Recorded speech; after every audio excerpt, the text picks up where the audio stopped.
we're looking at two banjos here today. They're both gold tones. And the one over here with the strap on it is a BG-150F.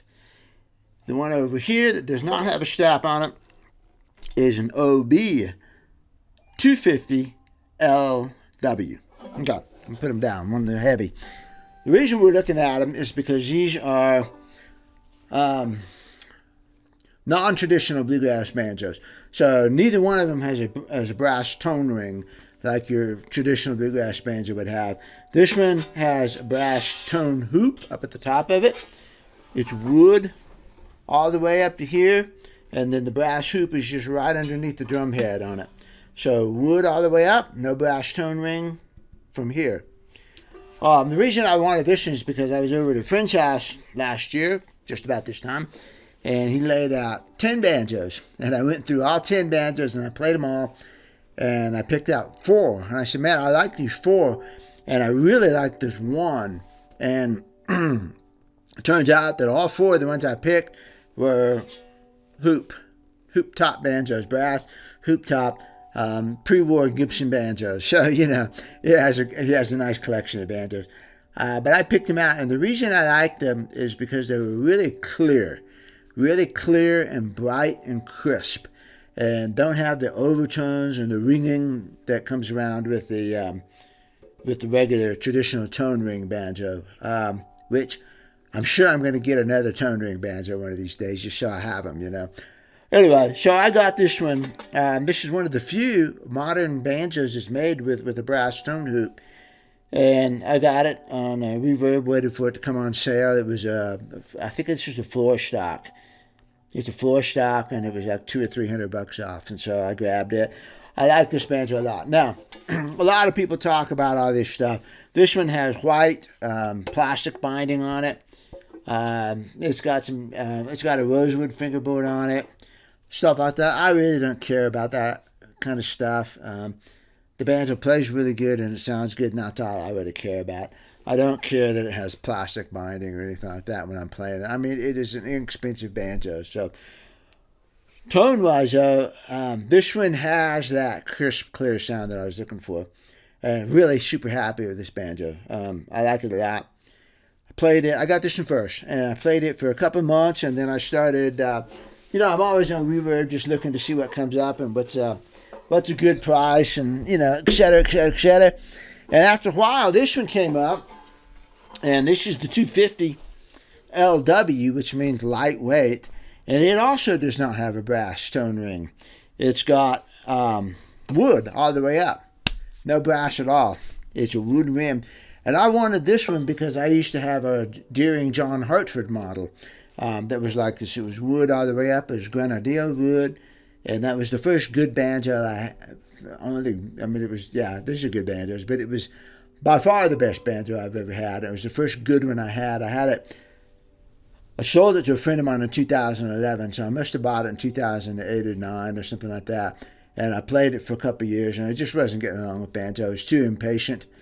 And I'm a good guitar player and mandolin player, and I thought, why do I even want to do this? And so, anyways, I sold it to a friend of mine who wanted a good banjo. Sold it to him.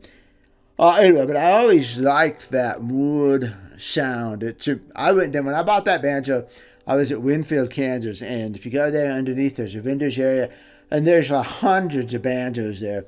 And I just went along the line and started playing banjos, and I got to that Hartford. It was like, oh, this is different.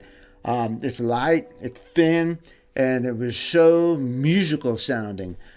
It wasn't like, you know, banging on a bell or something. It was very pleasant musically. I had no idea about the construction, just like my friend's hoop banjos. You know, I had no idea. He had to educate me on that kind of thing.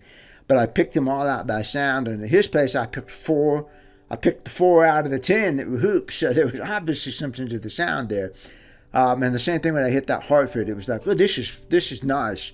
This is not your traditional, bluegrass banjo. This has got something a little bit different. So I've always been interested in that wood tone ring sound. And so Gold Tone makes one, the OB Orange Blossom 250LW, and this one came up for sale. It was used, and I got it for I think about $900 or something instead of the usual 13. So I went ahead and grabbed it, took a chance on it because I want to check it out. You never know until you get them whether you're really going to like them. And you got to live with an instrument for maybe a year or so. All right, so this one has wood binding, and I will admit that it's nice. It's pretty. Ebony fingerboard. Those are different. I don't care about that. But it does have wood binding on the neck here. And so I admit it's nice. I look at it and I go, that's nice that they did that extra step. Of course, you pay more for it, too. All right, this banjo, when it came in, I believe it to be an older, yes, it is an older model. It does not have a zero nut on it. The 150 has a zero nut, and I'm pretty sure Goldtone has switched to zero nuts on almost everything. This one does not, zero fret. That does not have a zero fret on it. When it came in, it was not set up very well. The string spacing was really weird, so that the D string was really super close to the fifth string like that. First thing I did is put a crow spacing bridge on it. This is a Purcell bridge on it, which that one also has. Crow spacing. I made a new nut for it that got the string spacer I wanted. And then I fit the neck on here. The neck was not fit very good at all. I kind of subscribed to Yates's school of banjo neck fitting, where the neck shouldn't touch up here or down at the heel, and really the only place it touches is where it contacts the flange. And this banjo was completely opposite. The only place it touched was up here and at the heel and not at the flange. And I couldn't get the action on because it wouldn't go. It didn't have any room. So I took the neck off and did some work on it, did some shaping on it. Put some wooden shims in here to make contact so that the heel touches the flange and really nowhere else. And boy, this thing came alive.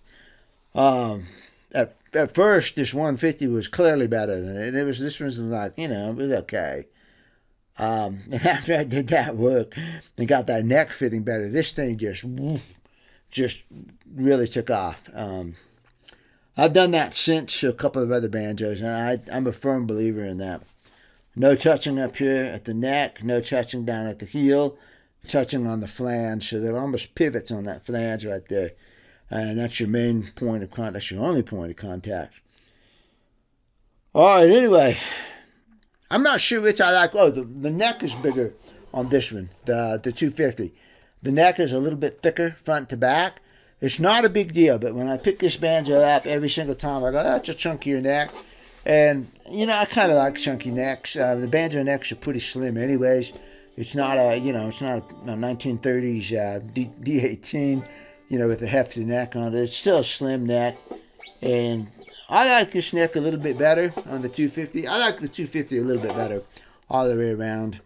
And just a little, though, If I could only have one, man, I don't know. I still like the clarity of that 150. I'd probably have the 150. Yeah.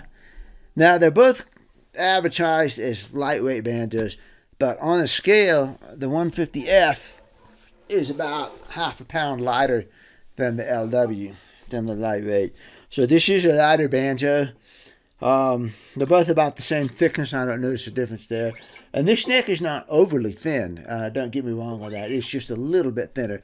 I get my calipers out someday and measure it, but I bet it's about 20 thousandths of an inch thinner this way. I've measured lots of guitar necks, and this one feels good. And I don't have any problems with it. I just noticed when I come to that one, it's a little chunkier neck. So, yeah, if I had to walk out of here with one, it'd be the 150. I still like the clarity of that brass, but it would be close, Anyway, you guys listen to it and see what you think, okay? Try not to evaluate my banjo playing. I've only been playing banjo for a year. It's just now starting to really start to feel comfortable. And, of course, when I listen back to the recording, it's like, oh, God, that's terrible. But it's better than it was a year ago, that's for sure. And it is starting to come together. It's a little bit more comfortable, that kind of thing. But we're not here to evaluate my banjo playing. I tried to pick the same tunes and tried to pick some tunes that where you could hear the banjo, you know. So you're here to listen to the banjo and see which sounds you might like better if you're in the market for an approximately $1,200 banjo, because the 250LW brand new is about $1,300 from everybody in the world, and this one I think is 1,100 or so. Anyway, I just kept looking for the used ones and stuff, and I've got 800 in this one and 900 in that one, so I'm happy with both of them. I have two jobs. I have two places I travel back and forth to, and I leave one here and I leave the other one over there. And I just brought it back with me this time so that I could, I'll probably swap them, you know, swap them off a little bit. So that's why I have two good banjos. Like I need an excuse. My next banjo is probably going to be the OB-3. That's a top of the line brass flange banjo, and I would like to have a brass flange traditional bluegrass banjo just to have on hand, because life is short and three banjos is not even close to being excess, and you never know about these things until you live with them for a little while, play them, and get to know them.